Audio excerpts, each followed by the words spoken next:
Yunus Elin'den bir kere daha merhaba. Havalimanına bu sefer neleri dizdik? Şu anda bir Citroen C5 Aircross'un içerisindeyim ve yanımda da bir Jeep Compass var. 1.4 Multi-Air 2, 170 beygir güç, 250 Nm torkum var ama bayağı ağır bir kasa, 1615 kilogram. Şimdi ne alaka diyeceksiniz ama bu araç benzinli. 1.6 litre hacimli benzinli turbo motorumuz var. 180 beygir güç üretiyoruz. 250 Nm'de tork. 8 ileri vitesli tam otomatik şanzımanla donatılmışız. 8 olur mu ya, ne kadar fazla demeyin. Jeep'te 9 ileri vitesli şanzıman var. Tabii ki launch kontrol şansımız var bu sefer. Çünkü çift kavrama değil, tam otomatik şanzımanlar. Resmen 17 vitesimiz var. 1000 metre kukasına kadar dip gaz yapıştıracağız. Jeep 4 tekerlekten çekişli olduğu için benden daha ağır. Haha, bu sefer kazanacağım gibi görünüyor. Ne zamandır kazanamıyorum ya şu draglarda. Bir kere de kazanayım kardeşim. Ben daha ağırım, birazcık daha güçsüzüm. Bilmiyorum, çok şansım yok gibi. Onun için şöyle ekstra performans getiren eldivenlerimden yararlanacağım. Sparco. Bunlar benim canım. Bütün Pro Kart maceramda yardımcı oldular. Bu drag yarışında da işi çözmemi sağlayacaklardır. Hadi bakalım. Spor modumuzu açtık. D1S yazıyor. Klimamızı kapattık. Frene basıyoruz. Gazla birazcık boost vereceğiz ve Jeep'i yeneceğiz.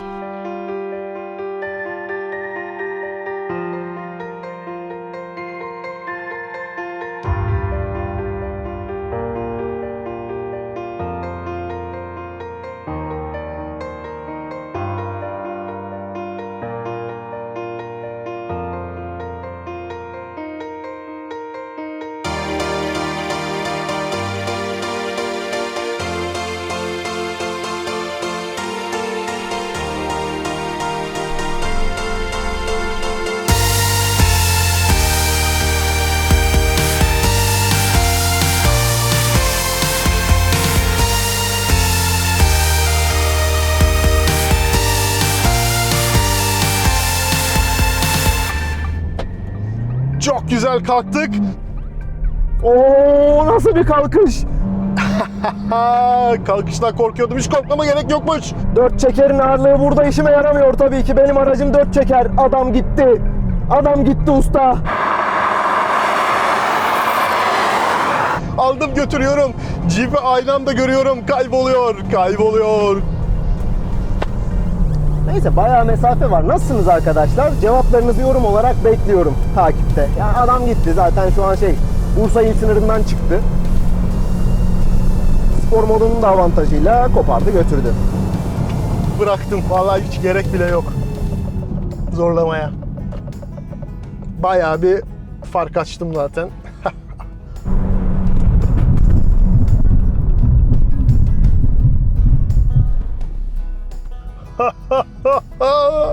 Neyse, önce durdum en azından. Canavarmış ya C5 Aircross. Başka bir ildesin sanırım ben. Duyamıyorum, sesin gelmiyor. Çok uzaktan geliyor değil mi sesim? Yarışın başında ben bıraktım. Milletle muhabbet etmeye başladım zaten. Ben de muhabbet ediyordum aynı şekilde ya. Öyle çok şey yapamadım ben de. Hani konsantre olamadım. Çünkü bir ara aynada kayboldun. Göremedim. Dedim herhalde geri gitti. İntikamımı rolda alacağım. Vallahi ben senin aslında kalkışından korkuyordum. Çünkü 4 çekerlekten çekişlisin ama o da cacık çıktı. Demek ki 4 çeker 100 kilogramı çekemiyormuş. Evet, yani bu güçlerde 4 çekerdense kalkışta 2 çeker daha iyi. Adam yendi, eğleniyor haklı olarak.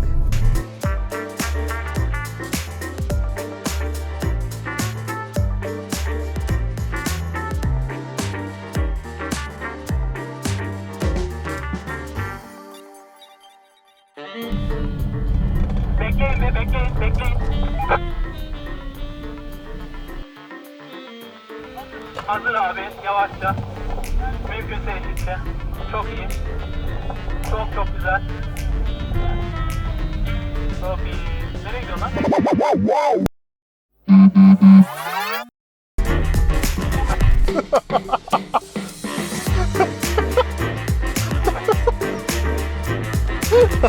Ne yapayım, böyle kazanayım diyorum artık. Abi, kazanmak için her şeyi yapıyorum. Adam 20 metre önden başlamak istiyor.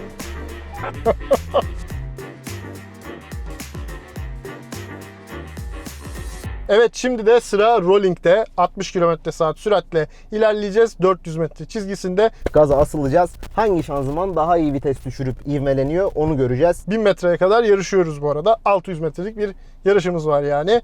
Ben spor modda bırakmayı tercih ettim şanzımanı. Yanılmıyorsam Jeep'in spor modu yok. Şanzımanlar D modunda. Onun spor modu var. Yine avantajı var. Avantaj, avantaj, hile. Ve finish çizgisinde görüşürüz diyorum. 4 çeker gibi bir dezavantajım var. Bu sefer rolling'de daha da fena olacak ama bakalım. Belki biz alırız.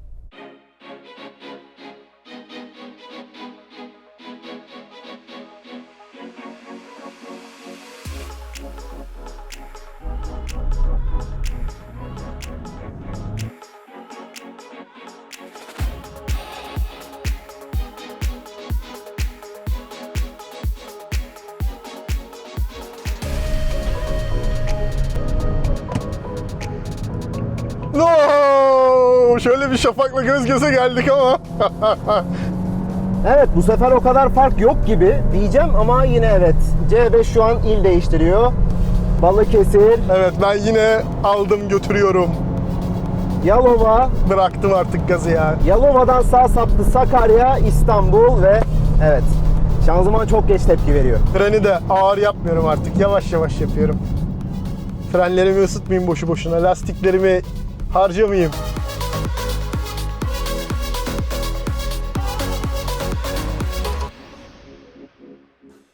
Ya bu yarış çok keyifsiz oluyor ya. Ne diyeyim ki, cevap da veremiyorum. Pis herif. Belki frende alırsın ama. Evet, muazzam sağ bacağım ünüyle konuşturacak mı bakalım. Bunu da alırsam artık frenin kralı ilan edileyim. Ama neye alırsın söylemedim, dikkat edersen. Söylesen zaten sansürlerler. 11 yaş daha gencim. Daha iyi reflekslerim var. Frende alacağım.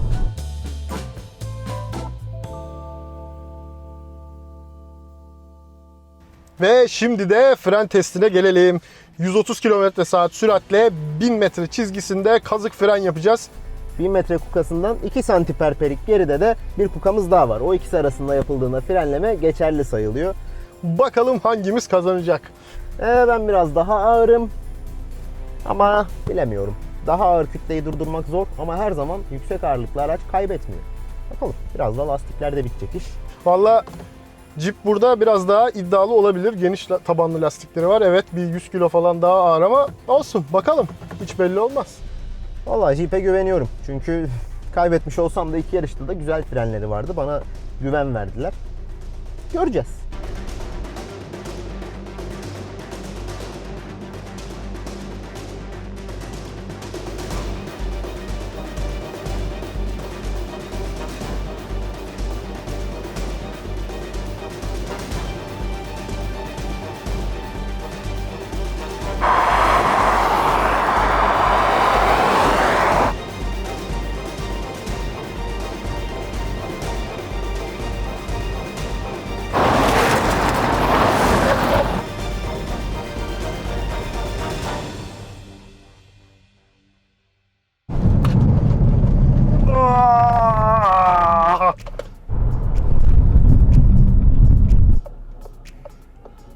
Hayır!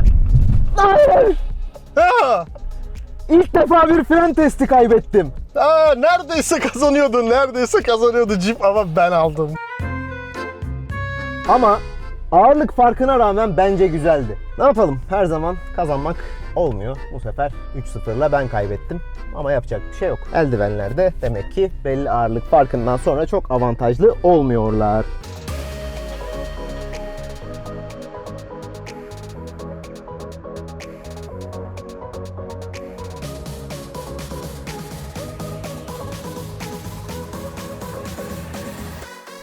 Evet, bir dramımızın daha sonuna geldik ve bu sefer 3-0 ben kazandım. Yaşasın. Özellikle freni kazandığım için çok mutluyum. Genelde kaybettiğim şey buydu çünkü. Evet, siz de benim kadar mutluysanız bir beğeninizi alırım. Ayrıca söyleyin bakalım, yorumlarda görmek istiyorum. Siz olsanız hangisini tercih ederdiniz? Jeep Compass'ı mı yoksa Citroen C5 Aircross'u mu? İzlediğiniz için teşekkür ederiz. Umarım kanalımıza abone olmuşsunuzdur. Olmadıysanız aşk olsun, hemen olun. Videomuzu beğenmeyi, paylaşmayı unutmayın. Hepinize iyi sürüşler.